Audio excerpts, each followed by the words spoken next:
Welcome to the Calumet Roundtable. I'm your host, Tom Roach. I'm joined today by my guest, Dr. Howard Cohen. Dr. Cohen has been looking into police ethics since the 1970s. He is the co-author of a book called Power and Restraint, The Moral Dimensions of Police Work. He is a professor of philosophy and a chancellor emeritus at Purdue Calumet. And he has a doctorate in philosophy from Harvard University. Howard, thank you for coming on.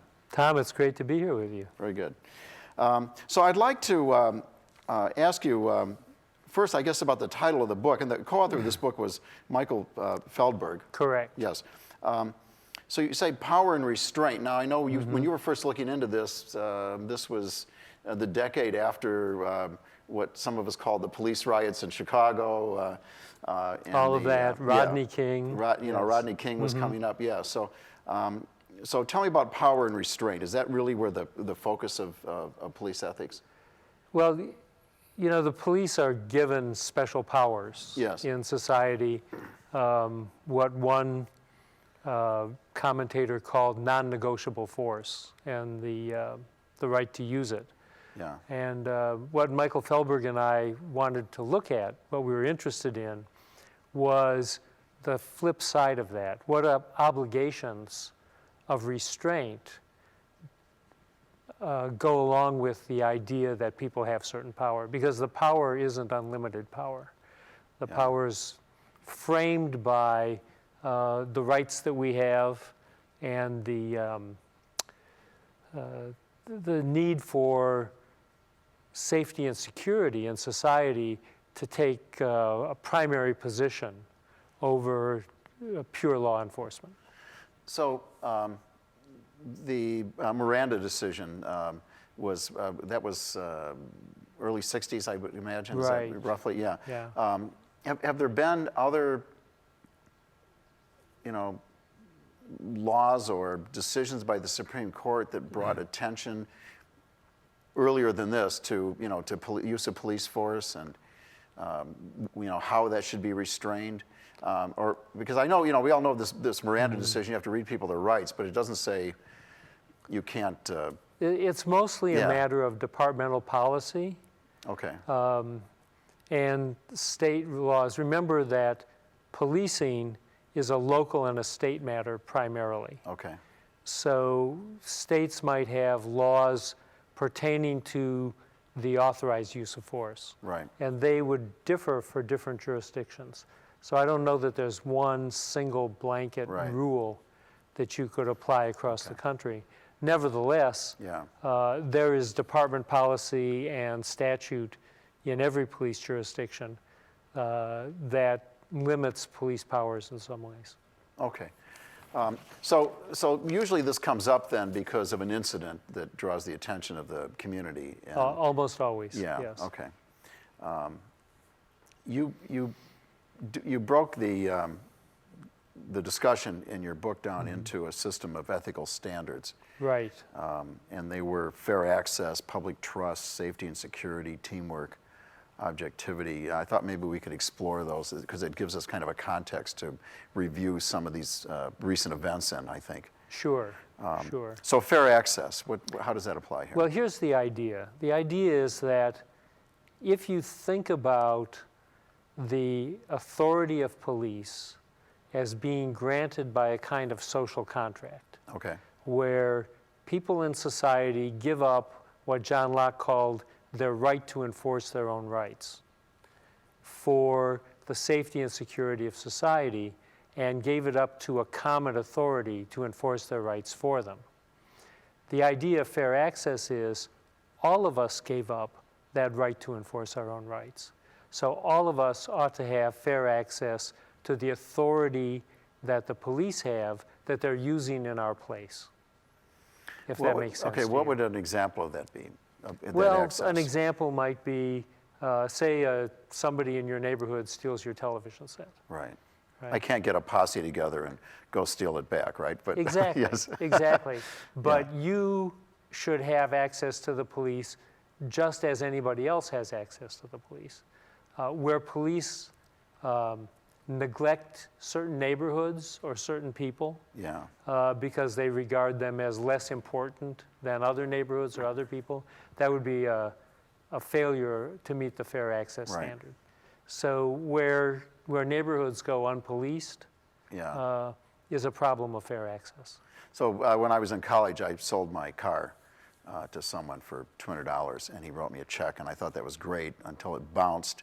And then I went to the police station to have him arrested, and they told me they don't mess with stuff like that. So I had a fair access complaint, That's essentially. right. You did. Yeah. Exactly Because if right. somebody had bounced their loan at the car dealership, they would have been all over it probably. Precisely. Yeah, okay, Yeah. I get that. Yes, you do. I still have the check somewhere. Maybe you'll look me up someday. So public trust. Public trust is the idea that when you locate authority in the hands of the police, Yeah, then you are really counting on them to not misuse it. Right? We've given up the right to use it ourselves. You can't take the law Right. into your own hands. So if the police are using force on your behalf, yeah, you're trusting them to use it in a restrained and fair and equitable way. Now, okay, I understand why we would want to look at it that way, but Yeah. if we look at it in a practical sense, I wonder if the public really sees it that way. I mean, we've all grown up watching Clint Eastwood movies, and these movies where the hero cop basically ignores the rights of the individual and does what he needs to do to meet justice. I mean, do you think there really is an expectation that? How I would put it is yeah. there is a standard to be lived up to. And if people don't live up to the standard, they failed it, Yeah. even if other people don't expect them to live up to it. Yeah, The standard, in a way, stands above majority rule. right. I mean, we all might think it's just great if some people are, treated in a what you might call less than legal manner. Yeah, If we see, gang bangers and Yeah. think, oh, whatever they get isn't good enough for them, just do right, it. right. That, from our point of view, might make us happy, but it's still a violation of the public Right. trust Right. because we don't want that same abuse of authority turned on us. Hopefully, people think about that. And if they don't, we Yeah. hope that they will. Yeah. It'd be nice, interesting to do a survey the next time one of these detective movies come out where they're, Yeah. abusing the rules, to see if people identify with the person who's being abused or they identify with the abuser. Sometimes I'll in bet my it's- ethics classes, I talk about those kinds of cases. Yeah, The, yeah. the Dirty Harry case is Right, sort right. of the prime example. Yeah, you feel And- lucky, punk, yeah. Often, what the students will say is that they approve of the use of force against the bad guy, but also think that the guy who did it should be punished for it. Interesting. Yeah, isn't it? Yeah. Yeah. Okay, so a more practical issue, safety and security. Well, this kind of goes back to the idea that the purpose that we have for living in organized society is ultimately for our safety and security. We don't want to live in a world that Thomas Hobbes called solitary, poor, nasty, brutish, and short. Oh, good. So the function, the purpose of society and organization and law really is to give us the opportunity to not live in that kind of war of all against all. And what that means is that ultimately, if that's the goal, then law should be a means to achieve that goal, Right. not a goal in itself. So when law doesn't serve the purposes of safety and security, Yeah. safety and security should trump law. And it seems to me that we've even got a worst case scenario than that when the person in charge to uphold the law is the person breaking the law, right? I mean, is that taking that to another level, or is that just another example? No, that's right. That is truly undermining Yeah. the safety and security of all of us Yeah. if you have renegade law enforcers. Right. Well, in that context, then, has anyone ever, is there any record of anyone taking the position that penalties for officers of the law who break the law should be greater than those penalties for everyone else? Because it seems to me, along this line that we're moving down right now, right, that actually it's a worse crime if the person who's there, who's granted this additional power that the rest of us don't have, and who's there whose purpose is to enforce the law, ends up being the person breaking the law. Yeah, would that it were true. Well, but I mean, is there, Yeah. is there any support for that argument, or? I mean, are there laws that actually penalize police at a higher Not that I know level? about. Yeah. Yeah. 'Cause it seems like you hear stories about it being the opposite, that that in some cases police will cover up for one another and things like that. They're actually getting a lighter.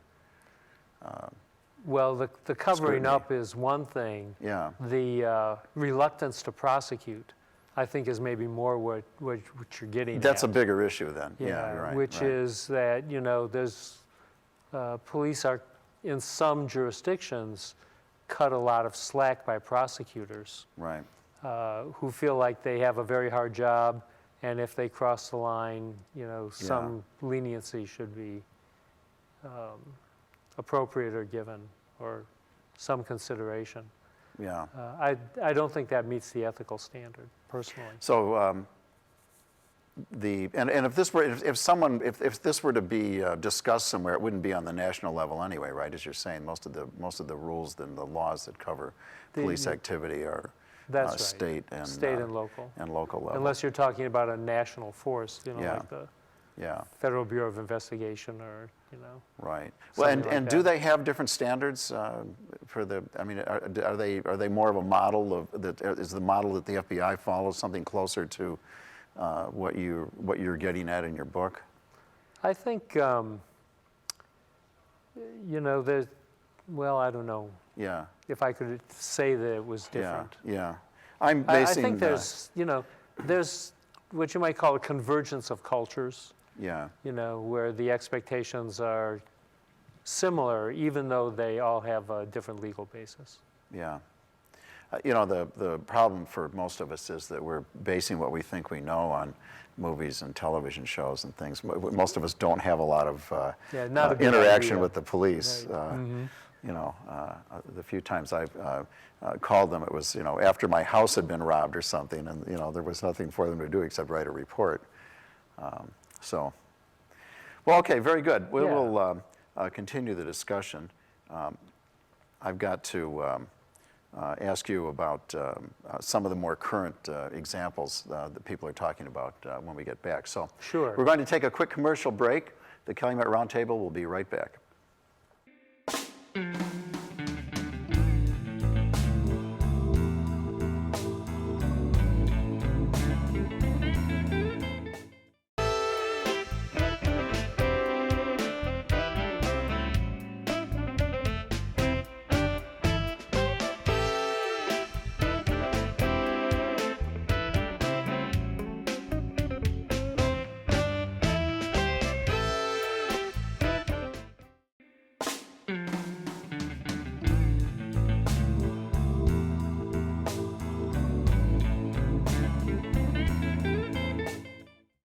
Welcome back to the Calumet Roundtable. I'm your host, Tom Roach. My guest today is Dr. Howard Cohen, and we're talking about the moral dimensions of police work.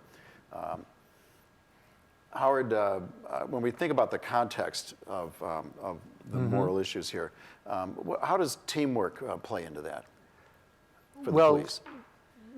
Police work in the context of a whole legal system. Yeah. And there are often situations where prosecutors and police can kind of get at odds with one another, get crossways with one another about priorities, about what cases should be solved, settled, what should be brought to court, what shouldn't be brought to court. And it's important for the police to understand that they have an obligation really to work as part of a larger team. Yeah. And that probably extends to the legislature as well. that when laws have a certain intent, it's important for the police to accept that and to police based on the intent of the law. Now, when you were researching your book, you sat in on police training sessions and meetings, I suppose, in police departments. What's your sense of how they saw things like that? I mean, did they just see it from their point of view, or did they think the average police officer got that this was part of a working relationship? There was a number of times in sessions that my colleague Michael Feldberg and I ran where we would get prosecutors and police officers in the same room to talk about cases and to talk about their judgment about what ought to happen with a case. And what they started to understand was each one of them had different constraints and different pressures on them to lead them to maybe come into conflict. So police officers might want prosecution for cases where the evidence wasn't so great, but Right. because they knew that it was a particularly obnoxious person involved or Right. something. And the prosecutors would look at it and say, we're not going to spend our time on this because no matter what that person is like, we're going to lose in court. Yeah. And they would be kind of at loggerheads a little bit. So it's important that they talk together to kind of work through those differences so the police don't feel like they're being undermined by the prosecutors, and the prosecutors don't feel like the police are just throwing stuff at them because they want to give somebody a hard time. Yeah. Yeah. I'm thinking of the, those scenes in the movies where they want somebody arrested and, he's shot a police officer or something, and so, the sergeant says, this guy's going down, we're not bringing him in, and they go out and supposedly, I think it happens, it's one of the scenes in The Fugitive and some big movies like that. Do Those might be more dramatic than what normally happens. Well, that's what I want to know. Yeah. I mean, you think it's a lot less dramatic than that in real life? Well, I think there are some cases Yeah. that are particularly horrendous.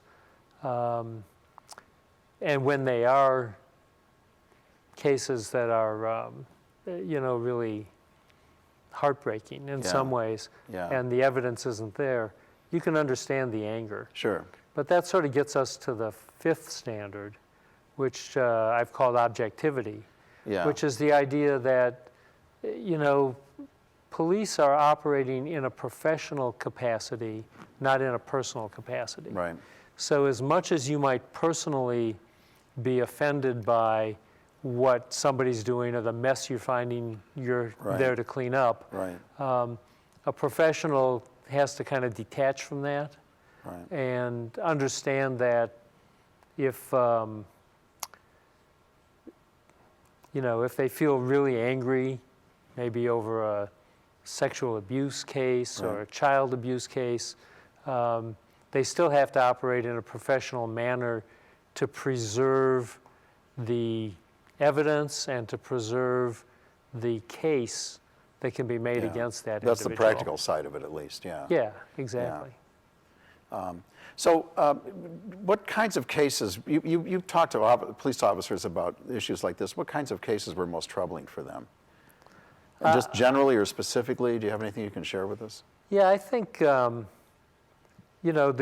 cases of domestic abuse, cases of child abuse, Yeah. the cases of, where what they would regard as, innocent, Right. maybe children, young Yeah. people, are damaged, killed, Yeah. injured,